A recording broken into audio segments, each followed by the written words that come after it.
What's up, guys?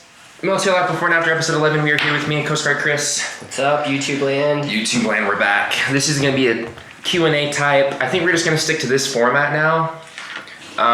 Well, we always do this format, but instead of like topics, I think we're just going to mostly do Q&As is what I mean. So getting your guys' questions and responding to them. And like always, we try to respond to questions on our Facebook page if you leave them there. Rather than the YouTube comments, but I respond to the YouTube comment questions as well. So no worries. And question number one that we have today is from Wedge. He says, I'd like to direct helicopters like you. Well, thank you. Pretty cool shit. He says, I know it's called LSE, but is that part of ABH or ABE? Thanks, man. Okay, so I guess this is mostly for me to answer because you were in the Coast Guard and you weren't aviation, but you had helicopters on your ships. Yeah, we were on a 378, and every time we went underway, we had a helo attached to us with an aviation crew. Okay. I get a lot of people asking, like, so just to clarify, when you're part of aviation in the Navy, you don't live on the ship. You live in the barracks, on land until you get deployed. So when your ship that you're attached to gets deployed, then the helicopters obviously go with the ship. So then you have to go with the helicopters. So you don't live on the ship 24/7. You go with the ship when it gets deployed because the helicopters have to be on it. So to be an LSE though, landing signalman enlisted, you have to be an aviation rate and be a part of a squadron, a helicopter squadron. So either an AM, aviation mechanic, AD, aviation machinist mate, AT or AE, which is part of the AV rating, or AO, aviation ordnanceman. All those rates can possibly be LSE. It's just a qualification that you have to earn while you're on deployment on a carrier. Also, you can go to LSE school. You have to go to LSE school, but that's on land that they hold the schools. But if you're out on deployment, then they'll let you get your LSE qual, and you can start doing that. Start directing helicopters like what I did. And yeah, ABH and ABE, those guys don't be, you could be an LSE, actually, if you're an ABH, but you can only LSE, you wouldn't be doing it for like the squadrons, like for us. Each squadron usually has their own LSE. So you'd be doing it on a small boy, on a ship like he was on, like a cruiser, destroyer, or a frigate. If you're ABH, then they can be LSEs. But mostly LSEs are squadron-based and on aircraft carriers. So yes, hopefully that answered your question.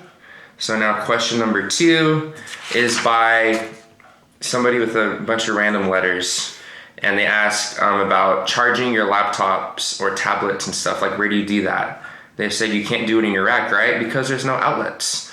Well, there's actually outlets on smaller ships. We had just a standard outlet in each rack. Was it like up above your rack? Yeah, like 2 of them? It was up right above your head? Where your pillow area is, which is convenient. You can charge your cell phone, and if you have a laptop, you want to watch movies. But it's fire hazard though, right? They took it off on some ships.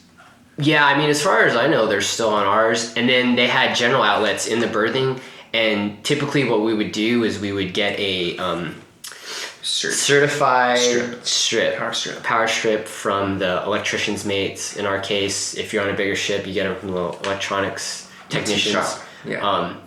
But then you can plug that into one of the general outlets and then plug in a bunch of stuff. Yeah, it's a pain with chargers and charging your stuff on the ships and deployment because everybody has to fight there's only a certain amount of outlets and everybody wants to charge their stuff. Yep. So what a lot of people do is charge their stuff during working hours in the work center. Or if you want to do it like in the berthing, then you just have to hope that nobody's using it.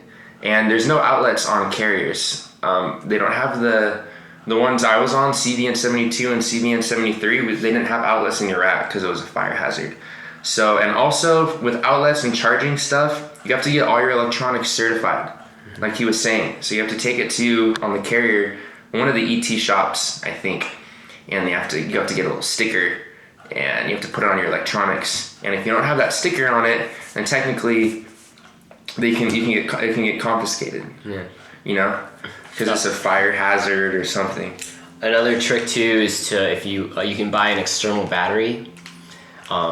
You can, the bigger the battery, the more it can charge. Portable obviously. charger. Yeah, charge your laptop, cell phone, stuff like that. So That's it's smart. a lot easier to do that. It's good advice. Question number 3 is from Stephanie Martinez. She asks, what do you think about spec ops, rescue swimmer, Navy divers? Have any advice for people that are interested? Can you make a video? What do you know about it? So, I could just give you a brief knowledge of what I know for rescue swimmers in the Coast Guard. I know it's very competitive. It's extremely hard. similar, with the Navy. Yeah, Similar. I'm sure exactly the Yeah. same with the Navy. If you're interested in being a Navy or a diver in the Coast Guard, you essentially just go to the Navy school and get certified through the Navy. It's the same thing. All I know is that all the Navy divers I've ever met are jacked. If you're not like 100% physically fit, like no previous injuries, like nothing that you think can happen. I've met a ton of people who were extremely fit and went through the the rescue swimming training, and none of them made it through. I only met one guy that I work with that actually made it all the way to the end, and he swam in college. Yeah. He was on the swimming team in college. So Your swimming has to be, you need to be able to tread water with a brick if you're above your head, like crazy stuff. if you're in great shape, that's awesome, but you need to work on your swimming. If you're really interested in anything like And like, you rescue have to related, want it. Like you have to like want this so bad mentally to be prepared for it. Yeah. Like it's not just, I think I want to do it because I think it's cool. No. Or like I want to be cool. You got to be in it 110%, Yeah. like full effort. Because then, if you drop out, you're not guaranteed a job. You can go, they can put you on designated. Yep. You can, it's not guaranteed, whatever you want. Because you can't, a lot of people are like, oh, I'm going to be a rescue swimmer or something, or a SEAL. I'll just choose a different job if I don't make it. Well, so the Navy's going to choose for you. Yeah. Same thing with the Coast Guard. They're going to Yeah. put you wherever they want to put you if you don't make it through. Yeah. That's not to discourage you. If you really feel like you want to do this 100%, then you should go for it. Just start training now. Swim as much as possible. And do the best you can. Cool. All right, guys. So that's gonna wrap it up for today's Q&A. As always, social media and stuff, and our Facebook is below to leave questions. And sticker fire. Very soon, we're gonna get some stickers. Yeah, we're still working on Justin's design. We've had a couple of successful campaigns already. We got some new stickers on the website, so check it out again. I'll leave that link below. Stickerfire.com. Check us out. Follow us on Instagram at Stickerfire. We have a Facebook page too. So Cool. check us out. All right, guys. So we'll see you next week. Later. Lean back, lean back, lean back.